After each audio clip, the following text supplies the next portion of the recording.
जय हिंद future officers, hope you all are doing well. ये हमारी इंडियन पॉलिटी के मोस्ट इंपॉर्टेंट 15 क्वेश्चन के सेकेंड लेक्चर है। हमने फर्स्ट लेक्चर में 1 to 10 क्वेश्चन कर लिया था। अब इस लेक्चर में हम लोग 11 से 20 क्वेश्चन करेंगे। तो चलिए स्टार्ट करते हैं हमारी क्वेश्चन नंबर 11 से। क्वेश्चन 11 क्या कह रहा? With reference to the adjournment motion, adjournment motion के बारे में बात हो रहा। In the parliament of India consider the following statement. पहला स्टेटमेंट क्या कह रहा? An adjournment motion is used to interrupt the normal business of the house to discuss a definite matter of urgent public importance. यही adjournment motion ही है। ये simply इसका definition दिया है, बिल्कुल राइट है। जो भी अगर कुछ अर्जेंट पब्लिक इंपॉर्टेंस अराइज हो जाए उसके लिए आपका एडजर्नमेंट मोशन लाया जाता है, और ये मिनिमम 2 आवर 30 मिनट तक इसके ऊपर डिबेट चलनी चाहिए। तो इस पॉइंट को भी आप नोट डाउन कर सकते हो। सेकंड क्या कह रहा? It can be moved in both the Lok Sabha and the Rajya Sabha. ये स्टेटमेंट क्या सही है? नो, ये स्टेटमेंट आपका रॉन्ग है। एडजर्नमेंट मोशन जो है वो सिर्फ और सिर्फ आपके लोकसभा के अंदर पेश होते हैं, हाउस ऑफ द पीपल के अंदर पेश होते हैं, राज्यसभा के अंदर वो प्रेजेंट नहीं होते हैं। थर्ड स्टेटमेंट क्या कह रहा? थर्ड स्टेटमेंट कह रहा the speaker of the Lok Sabha में अलाउ और reject the motion and the decision is final. बिल्कुल जनरल स्टेटमेंट है, राइट स्टेटमेंट है। सारे अथॉरिटीज आपके स्पीकर के पास ही होते हैं कि वो उस एडजर्नमेंट मोशन को एक्सेप्ट कर रहा है या रिजेक्ट कर रहा है। Fourth, if admitted the adjournment motion leads to sensor of the government. बिल्कुल राइट स्टेटमेंट है। अगर एडजर्नमेंट मोशन एक्सेप्ट हो गया तो ये कहीं ना कहीं सेंसर ऑफ द मोशन ही दिखाता है। If admitted the adjournment motion leads to sensor of the government. कौन सा स्टेटमेंट आपको सही हो गया? 1, 3 एंड 4 स्टेटमेंट नंबर, सॉरी आपके ऑप्शन 1 सही हो गया। नेक्स्ट हम लोग आगे बढ़ते हैं। इसका देख लो आप, इसमें दिया हुआ है क्या लिखा हुआ है? It can be moved only in the Lok Sabha not in the Rajya Sabha. क्यों? Because it involves government accountability and house of the people कौन है? वो है आपके Lok Sabha, which belongs to the house of the people, that means Lok Sabha. Next question चलते हैं, question number 12 देखते हैं। ये क्वेश्चन आपका पंचायत से रिलेटेड है। अब ये क्वेश्चन क्या कह रहा है? With reference to the 73rd constitutional amendment act 1992, that means panchayat से रिलेटेड बातें हो रही हैं। पहला, the amendment inserted part 9 into the constitution title the panchayat. क्या ये स्टेटमेंट सही है? बिल्कुल सही है। वहीं पार्ट, ये तो बात हो गई पार्ट 9 की, वहीं 9A क्या है? वो आपका म्युनिसिपैलिटी से रिलेटेड है। 9B क्या है? आपका कोऑपरेटिव सोसाइटी है, उससे रिलेटेड है। तो ऐसे भी इसको आप ध्यान रख सकते हो। सेकंड स्टेटमेंट देख लो, it provide for a 3-tier structure of panchayat for all states and union territories without exception. क्या ये स्टेटमेंट सही है? देखो, मैंने स्टेटमेंट पहले लेक्चर में बताया था कि अगर आपको ऐसा दिख गया ऑल, अब यहां पे आपको अपनी दिमाग को सतर्क कर लेना है। क्या ये स्टेटमेंट सही है? नहीं, ऐसे स्टेटमेंट सही नहीं होते इन जनरल। क्यों? जहां की पॉपुलेशन 20 लाख से बिलो है, वहां पे जो इंटरमीडिएट जो पंचायत होती है, जो आपके ब्लॉक लेवल पे होती है, उसकी कोई नेसेसिटी नहीं होती है। Third statement, if admitted state election, sorry it mandates state election commission to conduct regular election to the panchayat. बिल्कुल सही है। जो आपके इलेक्शन कमीशन होते हैं आर्टिकल 324 के अंदर, वो पंचायत और म्युनिसिपैलिटी का इलेक्शन नहीं कराता है, इसके लिए अलग से स्टेट इलेक्शन कमीशन का गठन होता है। फोर्थ स्टेटमेंट आपका, the 11th schedule was added to the constitution listing the subjects under panchayat jurisdiction. जो आपके 29 लिस्ट है वो किसके अंदर है? शेड्यूल आपके 11 के अंदर। वहीं शेड्यूल 12 आपका म्युनिसिपैलिटी से बात करता है और उनको 18 फंक्शन दिए हुए हैं। तो ये सारे बात को आपको ध्यान रखना है। सही कौन सा हो गया? 1, 3 एंड 4। फिर से ऑप्शन ए आपका राइट आंसर। देख लो इसकी भी एक्सप्लेनेशन। सही वाला तो ठीक है, कोई दिक्कत नहीं है। The 3-tier panchayat raj system is not mandatory for state with population below 20 lakh like some north eastern state. तो ये चारों भी आप देख सकते हो। नेक्स्ट अब हम लोग इससे आगे बढ़ते हैं। 13 number question, with reference to Rajya Sabha. फिर से आपसे राज्यसभा से रिलेटेड क्वेश्चन आ गई। With reference to Rajya Sabha, consider the following statement. Member of the Rajya Sabha are elected by the elected member of the Legislative Assembly using this system of proportional representation by means of single transferable vote. क्या ये statement सही है? बिल्कुल सही है. इनकी election का जो मेथड है वो यही है, proportional representation by means of single transferable vote. और इसे इलेक्ट कौन करता है? आपके इलेक्टेड मेंबर स्टेट असेंबली के और आपके जो यूनियन टेरिटरी के हैं वो इसे इन्हें इलेक्ट करते हैं. Second, the vice president of India is the ex officio chairperson of the Rajya Sabha. No doubt, बिल्कुल राइट है. Third, the deputy chairperson of the Rajya Sabha is elected by its member from among themselves. ये भी statement सही है. उन्हीं के बीच में जो है डेप्यूटी स्पीकर, उन्हीं के बीच से वो इलेक्ट होते हैं. Fourth, member of the Lok Sabha also participated in the election of Rajya Sabha member. ये स्टेटमेंट गलत है, क्योंकि राज्यसभा से रिलेटेड जो भी बातें होंगी वो आपके स्टेट के कंटेक्स्ट में होती है. वहीं के जो आपके इलेक्टेड मेंबर होते हैं वही उनको इलेक्ट करते हैं, आपके राज्यसभा के मेंबर हैं. लोकसभा का कोई रोल नहीं है. लोकसभा का रोल जब आपके प्रेसिडेंट का इलेक्शन होता है और वाइस प्रेसिडेंट का इलेक्शन होता है, वहां पे इनका रोल आता है. तो इसको भी आप नोट डाउन कर सकते हो. अब इसके बारे में कुछ देख सकते हो आप, क्यों ये स्टेटमेंट गलत है. Lok Sabha member do not vote in Rajya Sabha election, only the state or union territory legislative assembly participate. Next question चलते हैं हम लोग. 14th क्वेश्चन देखते हैं. With reference to Panchsheel agreement of 1954, Jawaharlal Nehru ji के ड्यूरेशन में ये चीजें हुई थी between India and China. Consider the following principal.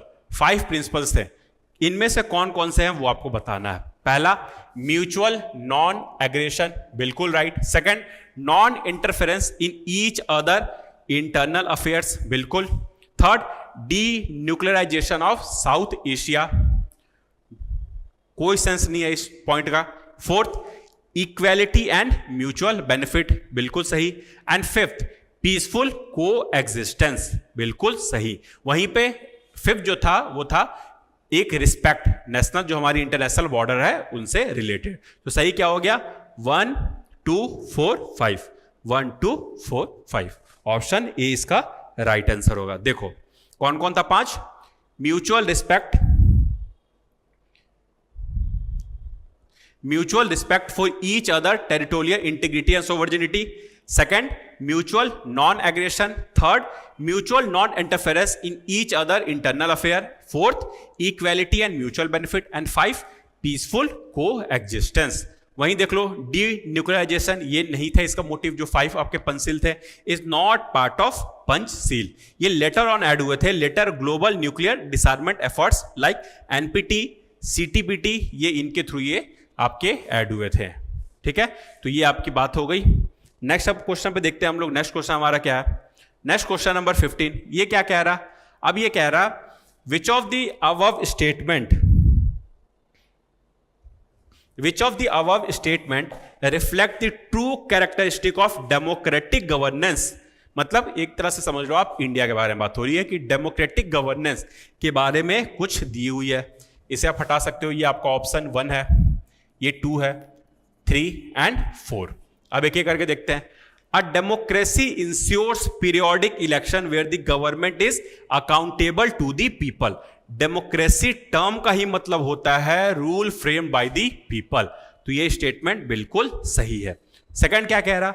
In a democracy the principle of 1 person 1 vote. क्या ये राइट आपके पास है? डेफिनेटली, अगर आप 18 ईयर के अबव है तो. अपहोल्ड्स पॉलिटिकल इक्वालिटी, बिल्कुल राइट है. थर्ड ऑप्शन देख लो आप.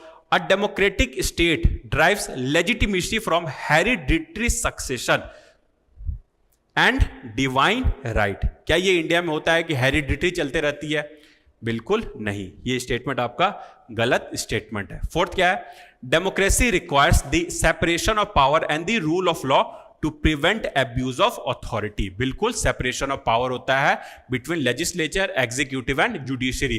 तीनों एक दूसरे में इंटरफेयर नहीं करते, तीनों की अपनी अपनी एक सीमाएं बंधी हुई हैं. तो ये स्टेटमेंट भी आपकी बिल्कुल राइट है. तो फिर से कौन सा ऑप्शन हो गया आपका? 1 2 एंड 4. 1 2 एंड 4. इसके बारे में भी आप कुछ देख सकते हो. इसकी एक्सप्लेनेशन देख लो आप. डेमोक्रेसी रिजेक्ट्स हेरिडिटरी रूल और the divine rights of the king. ये ज्यादातर आपको कहां देखने को मिलेंगे, जहां मोनार्कियल और ऑटोक्रेसी वाले जो एरिया होंगे वहां पे ये सब आपको देखने को मिल जाएंगे। Next question, question number 16। अब ये क्या कह रहा, विथ रेफरेंस टू, क्वेश्चन को पढ़ो आप, आंसर जरूर देना। With reference to the president ordinance making power under article 123, इसके अकॉर्डिंग, इसके हेल्प से आपकी ऑर्डिनेंस कौन लाता है, आपके प्रेसिडेंट लाते हैं। वहीं गवर्नर के पास कौन सा है, आर्टिकल 213। इनको ध्यान रखना है, ये गवर्नर का है, ये आपका प्रेसिडेंट का है। ठीक है, पहला पूछ रहा है the ordinance has the same force and effect as an act of parliament but it can not amend the constitution. इसे आप स्टार मार्क लगा लेना, ये बिल्कुल राइट आंसर है। ऑर्डिनेंस के पास बिल्कुल पार्लियामेंट के पास जो पावर होती है वही पावर ऑर्डिनेंस में भी होती है, लेकिन वो आपके कॉन्स्टिट्यूशन को अमेंड नहीं कर सकता है। इस पॉइंट को आप ध्यान रखना। Second, the president can promulgate an ordinance only when either house of the parliament is not in session. जब पार्लियामेंट सेशन में नहीं होगी कोई भी हाउस, उसी समय प्रेसिडेंट ऑर्डिनेंस ला सकते हैं, अदरवाइज ये पॉसिबल नहीं है। Third, an ordinance must be laid before both house of the parliament and shall cease to operate after 6 weeks from the reassembly if not approved. क्या ये स्टेटमेंट सही है? बिल्कुल सही है। 6 वीक के अंदर अगर अप्रूव नहीं होगी तो विद इन 6 वीक, जब आपके संसद बैठक में आएंगे उसके 6 वीक के अंदर अगर वो अप्रूव नहीं हुई तो वो लैप्स कर जाएगी। Fourth, an ordinance once issued remain valid until it is expressly repealed by the parliament. ये थर्ड एंड फोर्थ स्टेटमेंट देखो, इन दोनों में से कोई एक ही सही होगा, ये दोनों सही नहीं हो सकते हैं, ये कंट्राडिक्टिव वाले व्यूज है। सही कौन सा हो गया आपका? ये आपका गलत हो गया, 1, 2 एंड 3 सही हो गया। कौन सा ऑप्शन सही है आपका? फर्स्ट ऑप्शन सही है। देख लो फोर्थ क्यों गलत है। If not approved the ordinance automatically lapses after 6 week, it does not remain valid indefinitely unless repealed. Got it? तो इसलिए ये स्टेटमेंट आपका गलत है। 17th क्वेश्चन देख लो। अब ये किसके बारे में बात कर रहा है वो देख लो आप।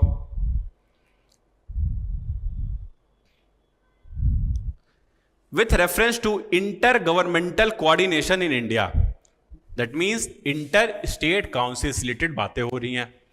Inter state council is chaired by the prime minister. क्या ये स्टेटमेंट सही है? बिल्कुल। And functions as a platform for centre state and inter state cooperation. बहुत जनरल है, बस आप यहां में भी कंफ्यूज हो सकते हो, लेकिन ये स्टेटमेंट सही है। इंटर स्टेट काउंसिल को कौन चेयर करता है? आपके प्राइम मिनिस्टर। लेकिन वहीं पे जो जोनल काउंसिल होता है, ध्यान रखना, इससे बहुत बच्चे कंफ्यूज होते हैं, इनको चेयर करते हैं आपके home minister.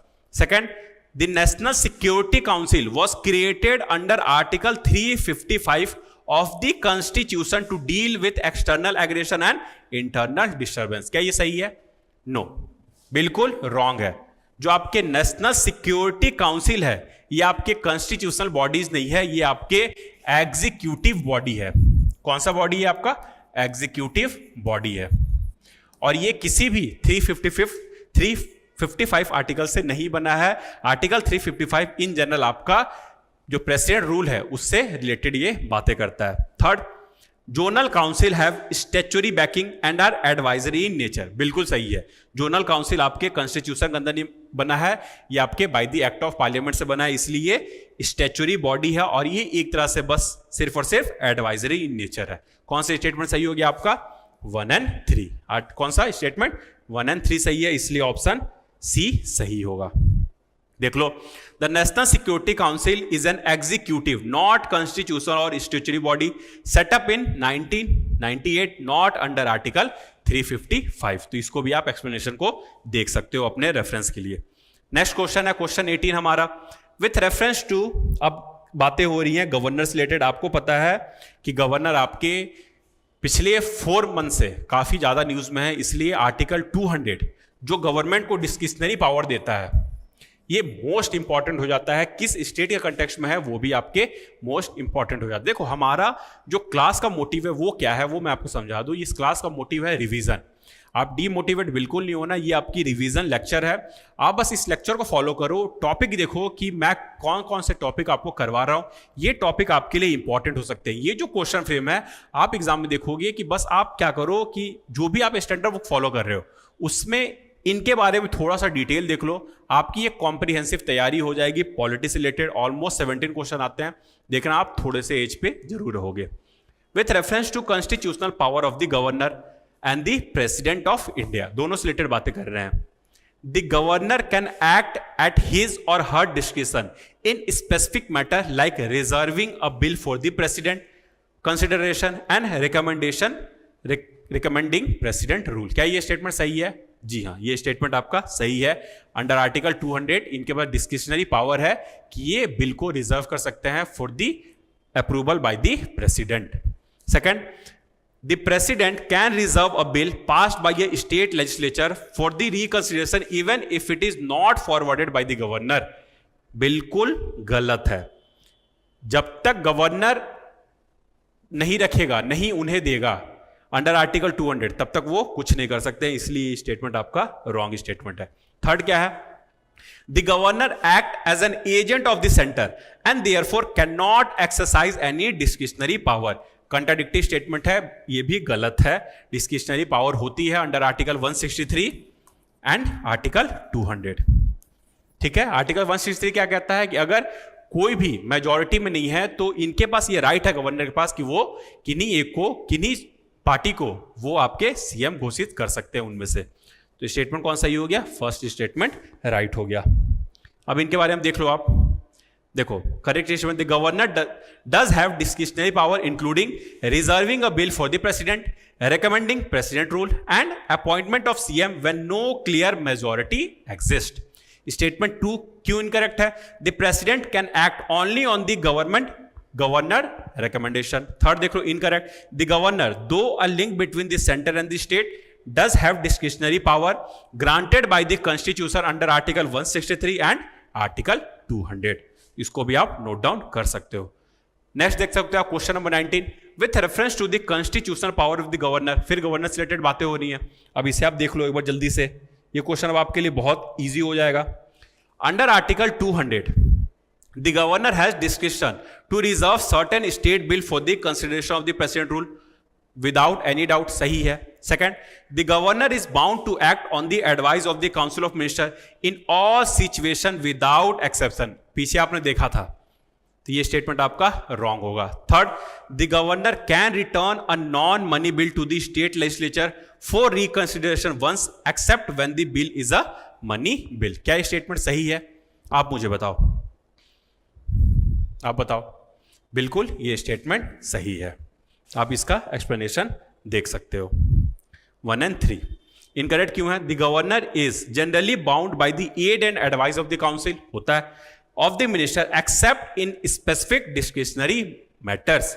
Example article 200 and 356 जो आपके प्रेसिडेंट रूल से रिलेटेड है, ये भी आप देख सकते हो। नेक्स्ट लास्ट क्वेश्चन आज के हमारी इस लेक्चर का, with reference to various provision of the constitution of India consider the following statement. The separation of judiciary from the executive is mentioned as a directive principle under article 50। क्या ये statement सही है? बिल्कुल सही है। Article 15 में ये बात की गई है। आर्टिकल 50 जो आपके डीपीएसपी के अंदर है, between separation of power between judiciary and executive. Next, the duty to develop scientific temper, humanism and the spirit of inquiry is included under fundamental duties under article 51A। ये चीजें mentioned है। Third, the right to form association और union is mentioned under the directive principle of state policy. क्या ये ऐसी कोई बात है? नहीं है। आर्टिकल 19C ये बात कहता है, आर्टिकल 19(1) क्लॉज C ये बात कहता है to right to form association और यूनियन। ये बातें कहां मेंशन्ड है? आपके फंडामेंटल राइट्स में, नॉट इन डीपीएसपी। तो कौन सा स्टेटमेंट सही हो गया आपका? 1। कौन सा स्टेटमेंट सही हो गया? स्टेटमेंट 1 and 2 राइट आंसर हो गया। Got it?